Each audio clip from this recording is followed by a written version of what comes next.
Hi, folks. Woodge Walls from NeedCoffee.com here.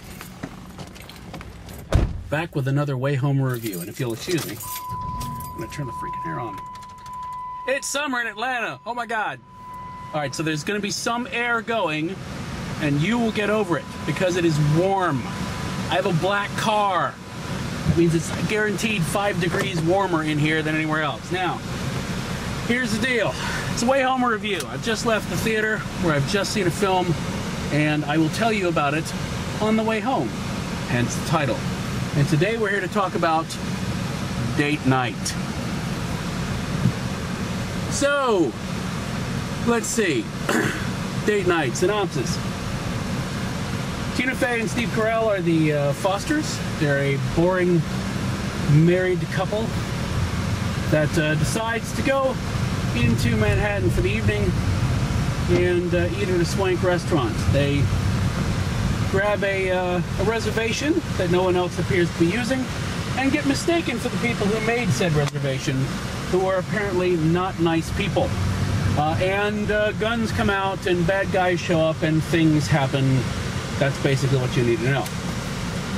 Now, this movie seems like a bit of a no-brainer. You've got Tina Fey, who is one of the funniest women alive, okay? You've got Steve Carell, who's widely considered to be one of the funniest men alive. They're probably the male and female, I would say, probably biggest comedic stars of television right now. So, get them during their time off, make a movie. It seems like a complete no-brainer. There's a couple problems. It's not a bad film. It's not a great film. It's just right down the middle. It did very little to sway me either way.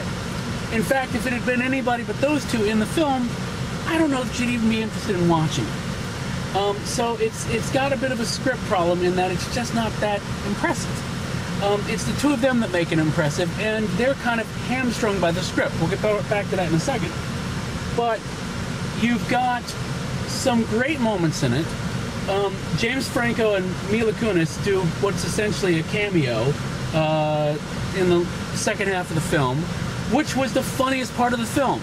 And when they exit the film, I know, come back! Come back, you were the best part of the film! So that was kind of sad. But I mean, there's some funny bits, but that's it. The real problem becomes this. During the closing credits, they start showing outtakes of Tina Fey and Steve Carell being funny. And them going off is funny. It's really funny. I would rather have sat through an hour and 40 minutes of outtakes of this film than watch the film, because it was actually really freaking funny, as opposed to the film where they felt very, I mean, I don't know how much of it was improvised versus the script, but they felt very, you know, in a box. Whereas in the outtakes, they were actually outrageous and what you would want to see from them, which is, well, outrageous. So it just, you know, it just wasn't that impressive. Like I said, I can see where they came up with the idea for doing it, and casting them was pretty brilliant.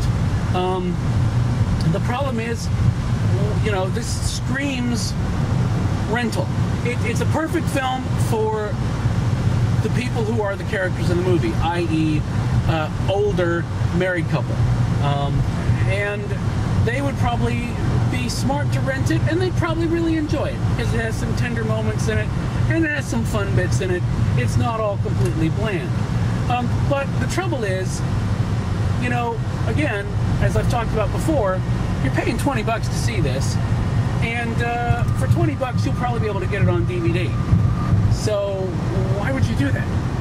It's just not a big screen film, and I think Fox knows that going in. They just they're smart enough to have it on a weekend when not much else is going on. So I think it's going to do okay, but I just can't recommend seeing it on the big screen, because there's nothing that won't work on the small screen at home. And in fact, if you save your 20 bucks and you buy the DVD, I bet you they will have more outtakes, which will be funnier than the film. In fact, I would really want a Criterion Collection version of the film, just so I could have a second disc of nothing but Steve and Tina just flipping out and going nuts, and I would watch that more often than the film. So that's pretty much it. It's pretty straightforward. There's not a lot to talk about. So yeah, I would say if you absolutely have to go see it, and they kind of set it up. It's kind of mean the way they set it up, really, calling it date night. Because then if you're going to take your wife or girlfriend to see it in the afternoon for a matinee to save some money, that's just wrong. We're going to have a date afternoon. That just doesn't work. So you might be stuck seeing it at night and paying full price, but get out of it if you possibly can. And if possible, wait for the DVD, because you're not missing that much. Anyway, pretty short and sweet. So I'm Widget Walls, and come see us for more stuff at needcoffee.com. And yeah, that's pretty much it. And I'm coming up to a red light, so I'll actually be able to say bye. We're not on the interstate at this point. It's a different theater. So wait for it. Wait for it. Bye, folks. Have a good one.